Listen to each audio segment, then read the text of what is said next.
આજ તો થઈ ગયો અચાનક ઢોસા ખાવાનો પ્લાન. તો કહાની એવી છે કે હાથને ચોપને જાગીને થઈ ગયો તૈયાર કામે જવા માટે. તો નીકળો એ પહેલા તો પ્રિયંશી આવી ગઈ મારા ખોળામાં. પછી નાસ્તો કરીને કર્યો ઠાકોર સાહેબને ફોન અને નીકળી ગયો કારખાને જવા. ઠાકોર સાહેબને બહાર અમે બે નીકળી જતા કારખાનામાં. ટ્રાફિક હતું બહુ જોરદાર. તો અંદર આવી ગયા અને હીરા તૈયાર હતા. તો ફટાફટ ઊંધે કાંડ આડે ધડ તાબડ તોડ ખતરનાક તરીકે હીરા ગમવાનું કરી દીધું ચાલુ. દિલ ખોલીને હીરા ગઈ લીધા અને પડી ગઈ રજા. તો નીકળી જાય નિરાલી લઈને સીધા ઘર બાજુ. ઘરે આવીને જોયું તો કોઈ નહીં. તો આજ તો હતો ઢોસા ખાવાનો પ્લાન, કેમ કે આજ તો હતો મારા ભાભીનો બર્થડે. તો ફટાફટ પાછી ગાડી લઈને નીકળી ગયા ઢોસા ખાવા માટે. તો પગી ગયા અંદર.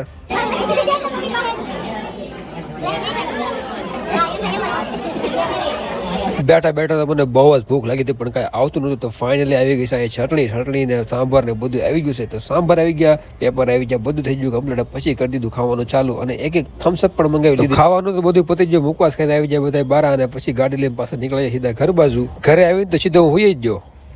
તમને શું લાગ્યું હું હુઈ ગયો? પેલા ચેનલ તો સબસ્ક્રાઇબ કરી દે યાર. સબસ્ક્રાઇબ કરતા રહેજો, ભૂલતા નહીં.